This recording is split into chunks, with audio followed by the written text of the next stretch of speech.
Helen. Is the doctor ready to see me? I've been ready to see him all day. Consult room 2. Andrew Howard's like very nice to meet you.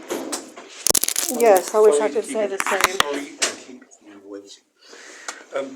I'll introduce myself a little bit more thoroughly. Look, I'm new in Cairns, but working in New Zealand and New South Wales before that.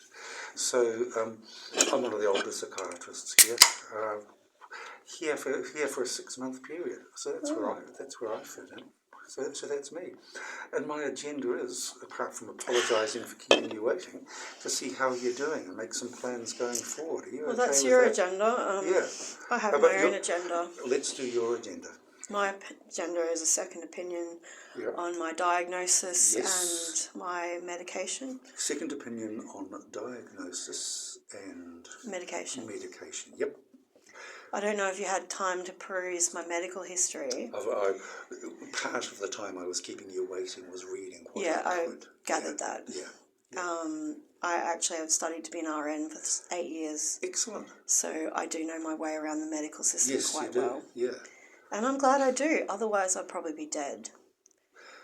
That sounds I don't know if you had time to see that I've been in 2 comas in the last year. 2 comas. I was reading about your abdominal pain last month. I missed that you had 2 comas last year. It was over Christmas and the New Year's period. I was in a coma for 9 days. And the last time I was in Atherton, which is why I left, I was injected with ketamine, which I'm allergic to. Okay, I'll come back to that. Had a heart attack and was airlifted to the Cairns-based hospital. And I was in a coma for 2 days. And due to my research, I've come to believe that this leads to a diagnosis of neuroleptic malignant syndrome, which is evidenced by the catatonia, the fit that I went into, the heart attack, and the subsequent 9 days in a coma over Christmas, which I may add I had no medical follow-up to. And so you were discharged and you didn't see a physician or a doctor in the team after that? There was no follow-up. There was just, when's your next depot? And from my research into neuroleptic malignant syndrome, I've found that it is a fatal syndrome if not treated. Yeah, that's true. And I have all of the symptoms of this syndrome, which I will go through now. You do, please. And as can I just check? You're on Zeuclopentixol, 200 and I was on injection. How often? 100. 100 Zeuclo. Every 2 weeks. I was on 40, and the coma was induced when they increased it to 100 and gave me oral medication to take as well. And then I overdosed on Christmas. I took the whole bottle of Zeuclopentixol, and then was subsequently delirious the next day. Was assaulted by 5 Aboriginal people in West End, hit over the head with a bottle because I was acting in a delirious way, which I now have to go to court for. And I was put into... But you're going to court as a witness, is that right? No, they said I assaulted them. Even though I was in a coma for 9 days. That's stressful. Yeah, well, that's just how the cookie crumbles. But I was treated as though I was going through an active bout of psychosis. And as my research says, neuroleptic malignant syndrome is often interpreted by medical staff as symptoms of a mental illness, and that leads to delayed treatment and brain damage. Tell me about the symptoms of neuroleptic malignant syndrome that you identified. You were going to do that. Okay. Well, as Zeuclopentixol is a first-generation high-potency antipsychotic and a typical acyclic, not as is recommended after you have a coma and die from neuroleptic malignant syndrome, a low dose of atypical spectrum second-generation antipsychotic. But anyway, reassure you, the that's exactly what symptoms, I'm thinking. Yep. muscle spasms, and I had that immediately when I was first administered the Zucloconthixol. I had muscle spasms and couldn't tolerate walking on my left upper leg. Yeah. And I believe I developed clots in my leg, Yeah. and it has been numb ever since. Yeah. Also, dehydration, increased heart rate, fatigue, polyuria, decreased appetite, galactocluria, Yeah. weight loss. I've lost 5 kilos in the last week. Seizures. I wasn't aware that I was having seizures, but I was sitting outside the kebab shop with my partner, and he said that I went cross-eyed and started making weird movements, and I don't remember it happening. Were you conscious that, even though you weren't aware of that, were you conscious at the time that it was happening? I don't remember it. I've had memory blocks. Like, I will do things and then not remember doing them. And this is indicative of brain damage from the seizures. I've had headaches, dizziness, depression, rash, pain at the site of injection, discoloration at the site of injection, pigmentation disorder, disturbance in attention, abdominal pain, incontinence of urine, tremors constantly, vomiting every morning, sweating profusely, and as evidenced on Christmas, fit, heart attack, and coma, and confusion and altered consciousness when I was walking around after overdosing, and which I have to get a subsequent psychiatric report for to negotiate the legal system, because I've been charged with 3 cases of assaulting a police officer. That's different by spitting at from them. your encounter with the Aboriginal people. No, that was at the same time, because about 10 police officers were called and 5 EMTs.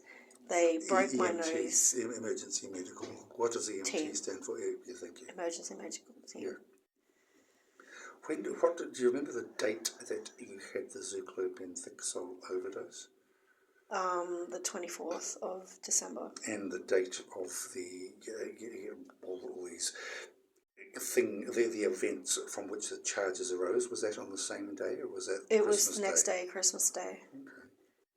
Because I vomited up the tablets, and the next day I was still... I opened my presents that my partner gave me, and then I started hallucinating. Tell me about that. I went to the toilet and I thought that I still had poo on me, and I couldn't clean myself, and I felt unclean. Yeah. And then I thought that he'd put something in my drink, but he'd just given me a Slurpee because I was dehydrated. And then I walked out into the village, and I was sitting in the forest area laughing to it was like I was drunk, and I think everybody thought I was drunk. Yep. And I was like laughing to myself and walking around aimlessly. Yeah. And I was delirious. That sounds really, really, really unpleasant. Was that the point at which, after you'd gone out of the house, that whole event happened, where the charges have arisen from? And the other time, I believe that this Zucloconthixol injection is actually putting me in withdrawal syndrome as well. Every week when I get it. What are you withdrawing from? From the Zucloconthixol. Because I've looked at the pharmacokinetics of the drug, and it says that you develop a tolerance to it quickly, and it's basically used as a sedative. It doesn't have many pharmacokinetic psychoreactive responses. It's purely used as a sedative. That's the short-acting version, the acetate. Yeah, well, the long-acting version is going out of my system in, it says, 1 to 4 days with withdrawal. And I believe the nausea, vomiting, and insomnia that I've been experiencing is an constant state of withdrawal, and a constant state of being close to being in MNS and being in a coma again, because I've also experienced a lot of chest pain. Tell me about that. Yep. Have you got pain in your chest now? I had it on the way in this morning, and I've called the EMTs twice because of chest pain. They've come to my house, and they've done ECGs, something which has never been done from the nursing staff here, which I believe displays a high level of incompetence, as I've just had a heart attack and nobody's bothered to give me an ECG or check my blood pressure before they administer this drug, which causes changes in blood pressure, which is not best practice as far as I'm concerned. And I asked this nurse here, what was your name again, sorry? My name is Helena. Helena. Yes, I asked Helena last time she administered the Zuclopentixol to look it up in the MIMS for me, but she wasn't able to locate or wasn't willing to locate the MIMS to educate me on the drug that she was injecting me with. It's the main responsibility for that comes with the prescriber rather than the nurse doing the injection. Well, when I did my nursing training, I was told that it was the nurse's responsibility to know everything that they're administrating before they administer it. Yeah. And I'll take that up with APRA if I need to. Our attitude will be that we'll support you in any complaint that you're making. But as you know, professionals have their different roles and responsibilities. But I would have hoped that you got all the information that you needed about the prescription from your prescriber, and what the nurse's role then would be to no, I got a little pamphlet, a two-sided sheet of paper that was a layman's term description of side effects and the intended effect of the drug. Yep. It didn't go into the pharmacokinetics of the drug, which you wanted to know, because I have a knowledge of this, and I'm not a layman.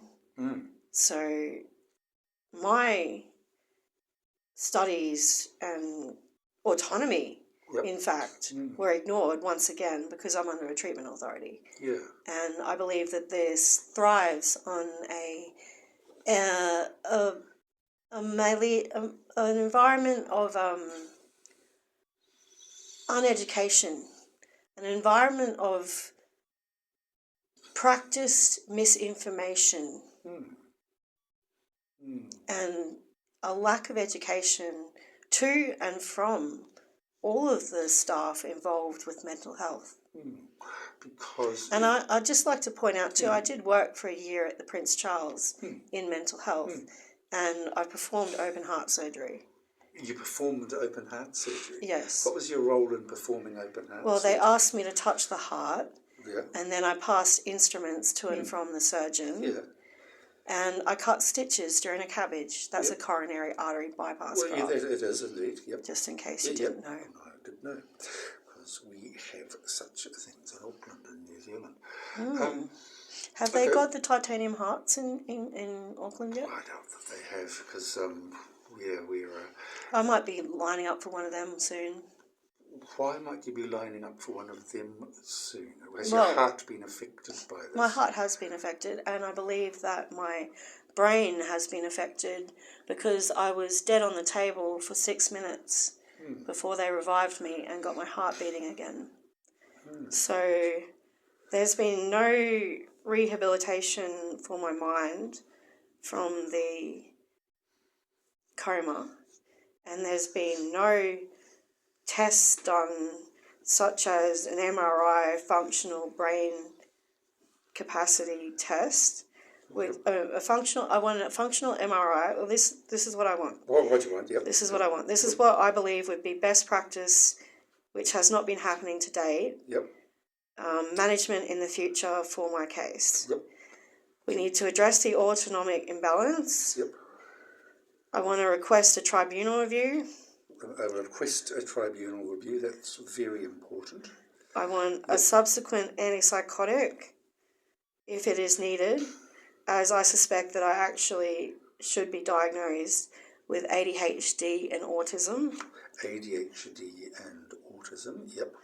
And I believe the dose that I'm on needs to be titrated down and lowered, as this antipsychotic is not good for me, evidenced by my history.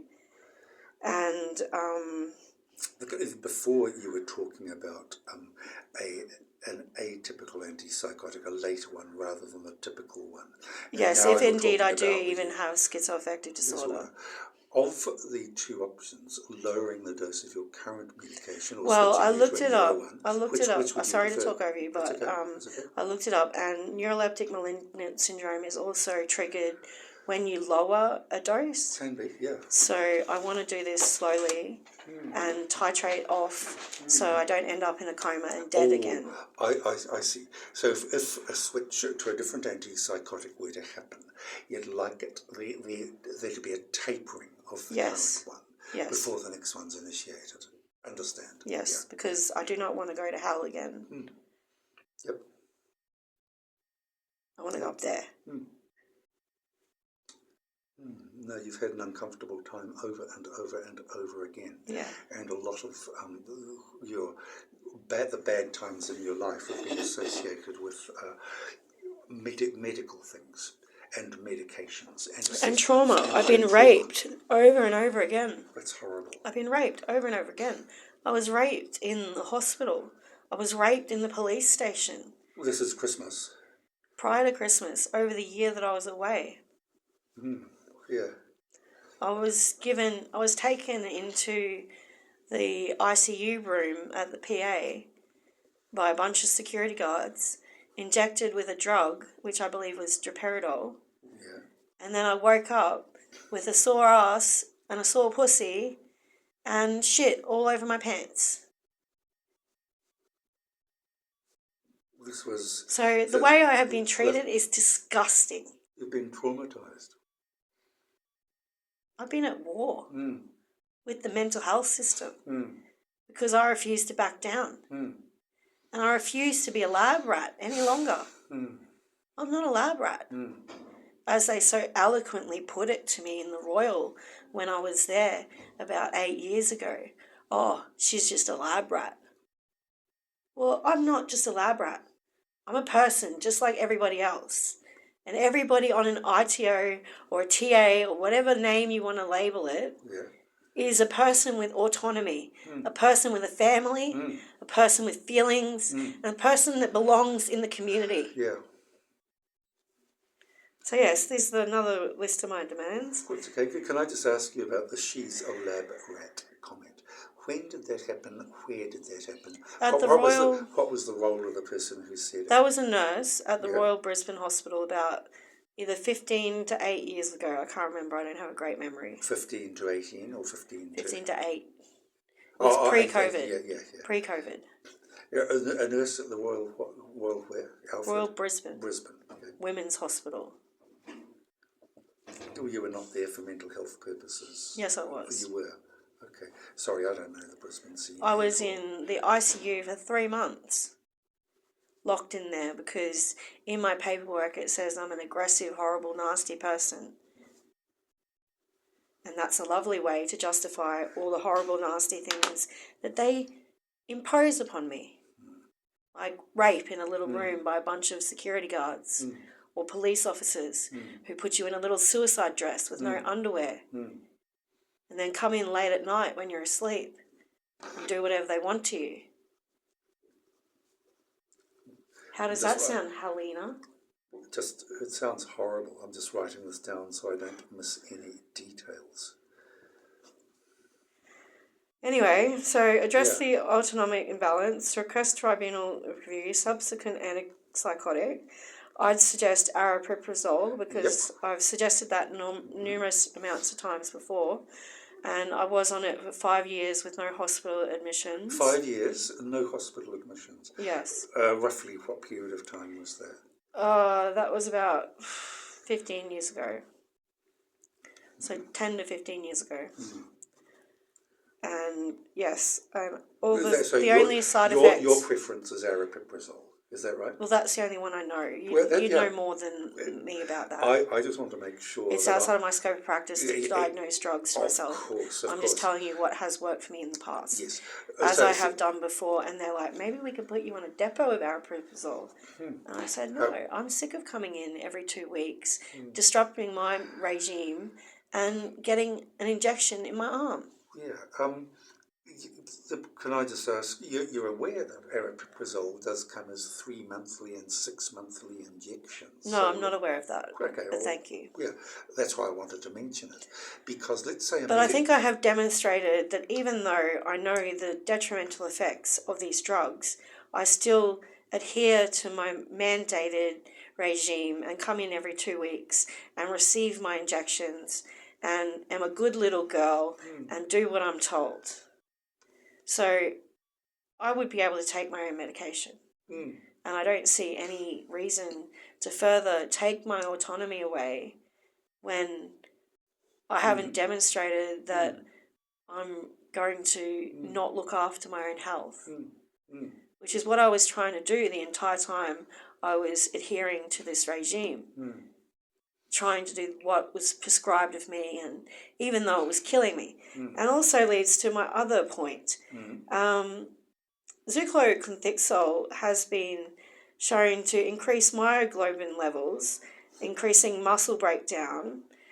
Rhabdomyosis is called. Rhabdomyosis, yeah. So I believe that was happening in my heart.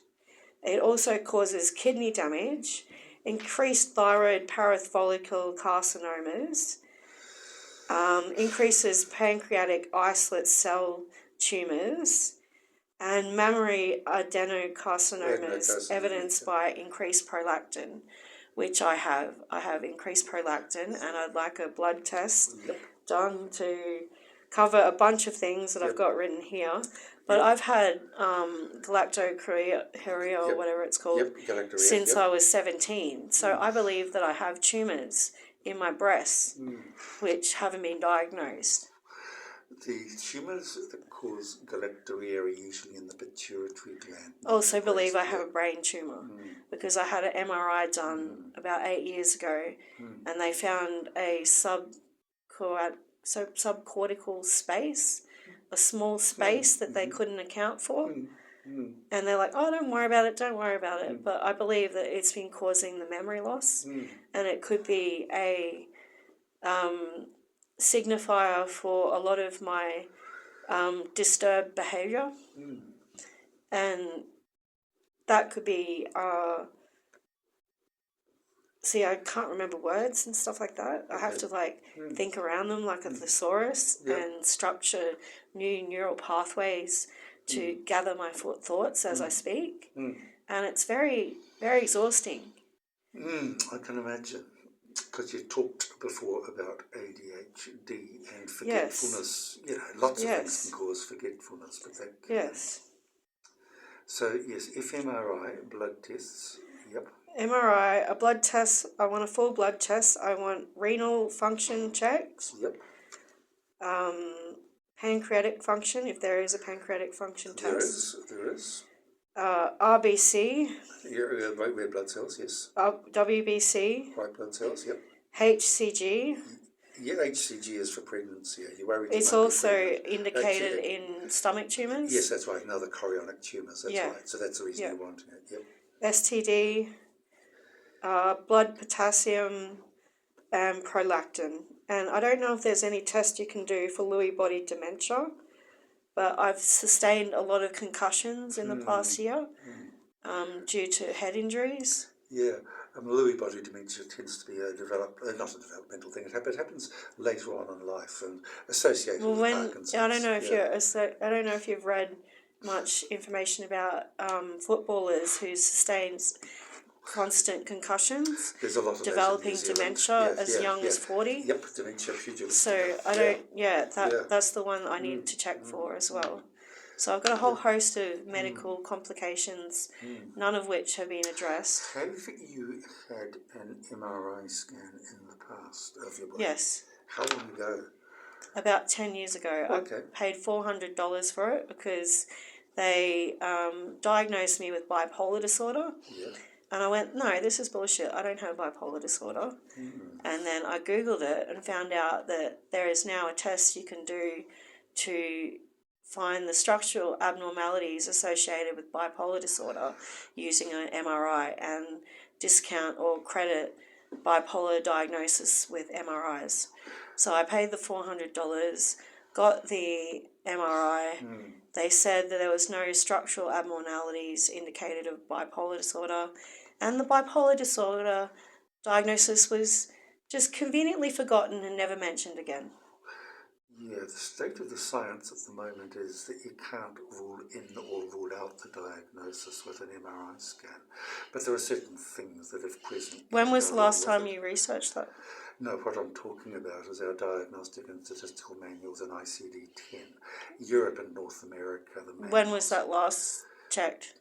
Oh, no, it's still current. You see, these are... Are you sure? Yeah, ICD-11 and DSM-5-TR. Yeah, they're still current. What you were saying is correct, except that... Well, there was no depletion of the grey matter at that time. Yeah. So at least I got a base point to see before they started bombarding me with drugs to see what my brain will look like. So it'll be an interesting experiment to see how it looks now. And I want the, what's it called? Functional MRI with the pictures of the brain activity. That's a research thing where I come from. It doesn't have a lot of clinical use. I'll have to look up if it's different in Queensland. What's that called? Functional MRI. Yeah, that's functional MRI. Yeah. So I need a functional and a structural MRI. The functional one is, for example, really useful for working out what parts of the brain do what in complex thoughts and activities and experiences. And I've never ordered a functional MRI for a clinical reason, to diagnose something, but I've read a lot of reports where I've had brain damage. I was dead for 6 minutes. I want to see how bad it is. Yeah. I want to know how bad it is. Yeah, that's what you're wanting. Information about your own situation. So you can be fully informed and make your own decisions. Yeah, and steer your life in an autonomous way. I'm understanding this. Yeah. No, I want this information so I can get a $2 million payout. And then when I die, I won't be leaving just a dead body. And I'll be able to pay for my funeral. Yeah, that's sad. I'm sad that, I don't know, from where I sit professionally, it's alright, we don't need to kill a tree for a tear. It's alright, it's alright. It's fine. I should have a box in here. Thank you, Belinda. Afterwards. We're happy to give you one, but if you're okay without it, we'll do it afterwards. Yep. Okay, so what I've been doing is writing notes here. And this is the first time you and I have had a conversation, and I've had a chance to read your notes as far back as April, when you had the abdominal pain, but also a summary, which doesn't include a lot of the detail that you've mentioned. So I'm going to need a little bit of time to put my note together. I think every question that you're asking is perfectly reasonable. In New Zealand, the way the law frames it is that you have a right to be fully informed. And the person who decides what fully means is you, not me, and not a court. And the questions you're asking, I'm so pleased that you came with everything written down. I've tried my best just to capture all the details as you've been speaking. Well, if you want, you can photocopy it and have a copy. May I? Yeah. Let's do that. I'd like that to go in the records. Yep. Okay. Yeah. Because... Sorry, I forgot to turn it off. Yeah.